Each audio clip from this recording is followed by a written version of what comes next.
Another day, another review, and this time we'll be looking at the SoundRhyme SR10. Let's begin. Welcome back, Audiophiles. It's me, your boy Joe, back again with another video, and this time we'll be looking at the SoundRhyme SR10. So, quick disclaimer is that the SoundRhyme SR10 is been graciously given to me by the Audio Geek Group and also from SoundRhyme. So, huge thanks to both of them for letting me use this unit for review. But as usual, all thoughts and opinions are my own, and no biases whatsoever. If you want to get yourself a SoundRhyme SR10, it is available for $500 as of the time of this review on their Panon website. I do leave links down below, non-affiliated links for that as well. As for the review unit, I am just getting the box as well as the SR10 and a couple of accessories. I don't have the original packaging, so no unboxing videos. Boo-hoo. But other than that, let's begin. So like I said, we don't have an unboxing per se, but I do have all the different accessories that I can show you. But first and foremost, we do have the IEM itself. So let's take a closer look. As you can see, it's really beautiful with this kind of stone finish and its blue metallic shell. The only thing to note is that some of the stones are missing, so you do have to keep that in mind, that the stones might tend to drop as you're using them, so don't use them harshly so the stones do drop off, so boo-hoo for that. But other than that, the shell itself is a metal shell, which is really good, feels cold to the touch. And if we go from there, we have a good ear hook from the cable. So the cable is an okay cable with a nice ear hook, which then moves on to a chin slider, which apparently doesn't work at times because it just slides down if you hit it. And then we have a generic looking Y split, and then you have a braided cable, which then moves on to a modular connection. So we have a 3.5 and a 4.4. As for me, I'm using the 3.5 because this thing is easily powered by all means. I don't really need a 4.4 for that, so I'm just sticking with the 3.5. But then looking back at the cable is not the best of cables. It kind of has a lot of memory to it, and if you're wearing it, I would show you in the fit test that it's not that comfortable to use. But other than that, it's an okay cable, but mostly the shell is a really beautiful shell. And the other things that I got along with this is a set of liquid silicone gel tips. So that's what it literally says on top of that. Here, have a closer look. So this is the liquid silicone gel tips, which is probably the latex ear tips for the SR10. It gives a wonderful seal, but I don't know who is having ear tips which are this big. Even the medium one itself is a huge ear tip. I am actually using the S, and that is working perfectly fine for me. So really big ear tips, use one size lesser to what you really prefer if you want to have the best seal, but the seal is amazing in this. Other than that, we got the usual standard ear tips that comes along with pretty much any of the Panon stuff. This light one is for extra vocals, and if you want extra bass, we have that green looking ones in here. I do show you photos of that if you want to check it out, but it's a standard ear tip, so I'm not going to bother with it. I really do like this liquid silicone gel ear tips because the seal was amazing when I used it. So with that said, let's go for a fit test. Like I said, the SR10 fit is amazing and really good. It really does seal and has a very good passive isolation because of this liquid silicone gel tips. But as you could see, when I'm putting the cable in, this cable kind of like flares out a bit, and that's not comfortable. And once you're in this kind of position, it's okay. But then if you move a bit, this thing just drops down. So the cable chin slider really doesn't work in this rate. So that's a little bit of a bummer. But that's nitpicking on the cable at this point. Here's the right side. And here's the left side. As you can see, it really do look good. It has that kind of studded finish, so it has that jewelry look to it, and that's something I really do like. Other things I could bring in at this point is that the impedance is just 18 ohms and the sensitivity is 115 dB. So this thing runs really well, and it's pretty easy to run it off with even regular laptops at this point. So that is why I am using it at the 3.5 and not at the 4.4. If you do use it at the 4.4, it's okay. It doesn't matter. But as for me, on 3.5 itself, I managed to get it to the volume I want as well as the quality I want. So if you want, you could use it in the 3.5 version, well and good. And finally, for the accessories, we have have this very good carry case, which is leather finish. So I kind of really like that. This blue color leather, and inside is velvet padding. So that's pretty nice. It does keep all of the IEMs together. We have a separator in here. If you don't want the separator, you could just pop it out like so.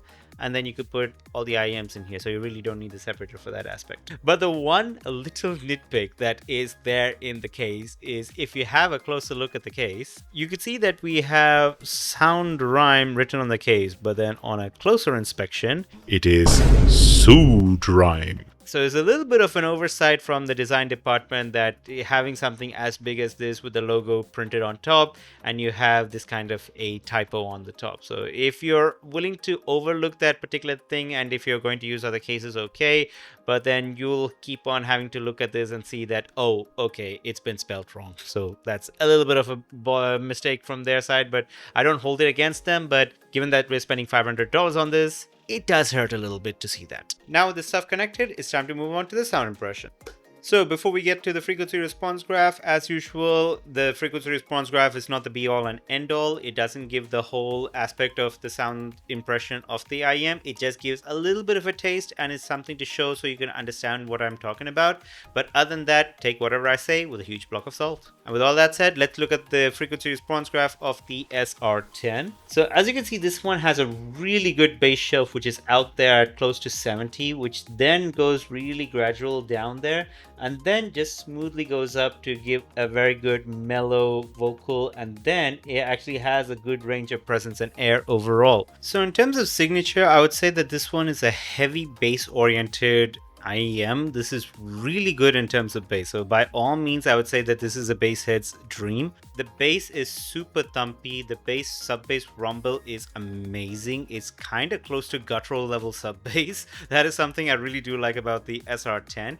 The bass thump is also pretty nice. It's a little bit on the mellow side, so the bass thump is not as much as I would expect, the slam, but the bass thump is a little bit soft in that level, so I would skip over that. The mids, totally colored as you can see here, but then the mids is okay, but the details on the top ends, the vocals and the overall nuances, the micro details is amazing. The sense of layering in the SR10 is by all means really good. The tri-bit is doing its magic by giving the little details in places where you really need it to be, but without the hassle of having it to be shouty or peaky or any kind of discomfort. So I was able to use this for long periods of time. It was really good. The only issue I had was me fidgeting with the chin slider, but other than that, the IEM itself with this particular liquid silicone, excellent. Once you put it in and shove it in, it's like a super isolated environment, and with that the bass is really good, especially with the liquid silicone. So that's what I really like about the SR10. On the whole, I would say that this is super bass focused IEM, but with the nuances and the micro details present. However, the mids is not the cleanest of mids, but nevertheless this one is a bass oriented IEM with extra details on top. That is not peaky or sibilant by any means. That is how I would consider the SR10 to be. So with all that said, let's move on to some songs and give you some song impressions with it. So moving to the sound impressions, as usual, all the songs that I'm listening to, I'll be giving it to you in the form of a curated Apple Music playlist down in the descriptions below, so you can listen to the songs that I'm listening to. With all that said, the first song of the day is No Crime featuring Jess Ball by Askata and Nathan Chain. Now this one is a really good banger of a hit. I really like the kind of DJ synths that comes in here. It's kind of like glitch level, but then DJ glitch. So that's really good. Nice bassline pickup in here. And I say that the SR10 does really well. The bass synth is just enveloping. So the bass synth is going circling around you. That kind of guttural bass that's really good, very nice to listen to.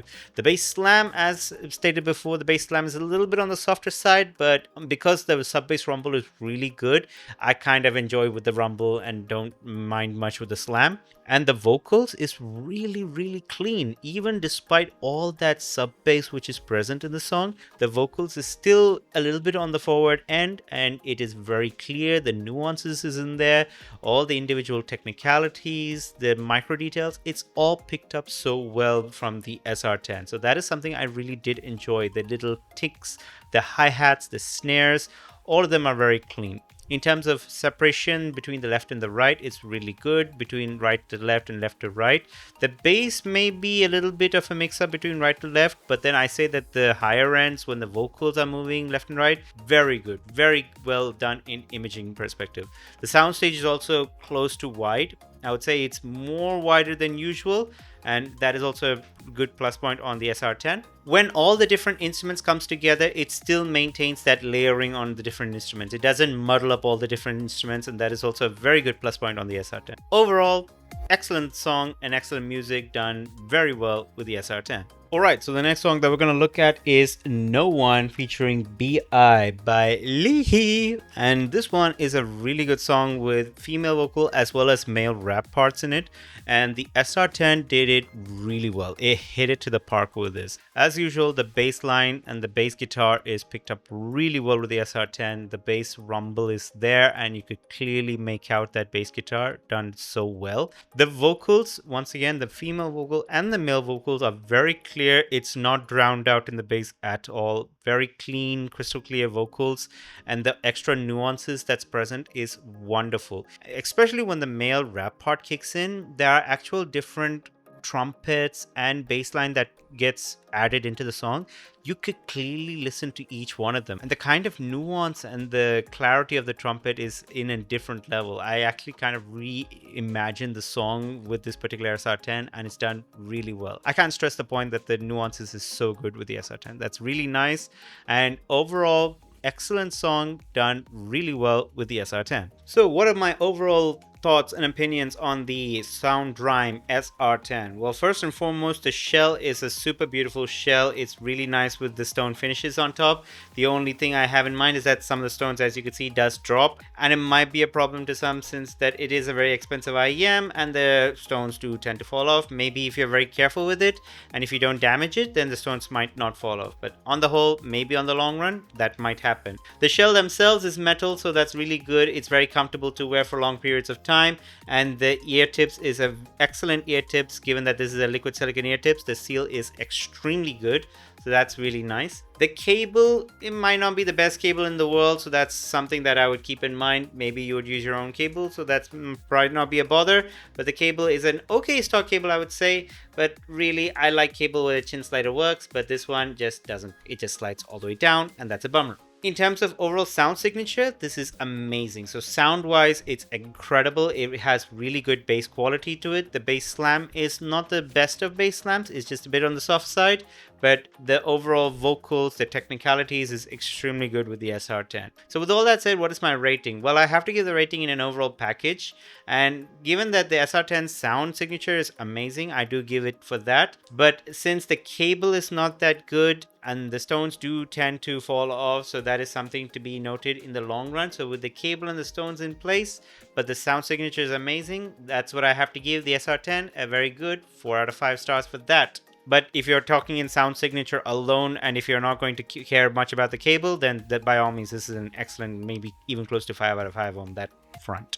So that is my overall thoughts and impressions on the SR10. Do let me know what you think about the SR10 down at the comments below. Are you having it, and are you agreeing with the cable quality and the stones? Are all the stones present in your SR10?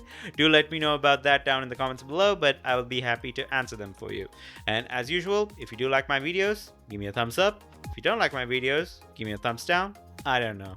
Until then, this is Joe, and I would see you in the next review. Peace.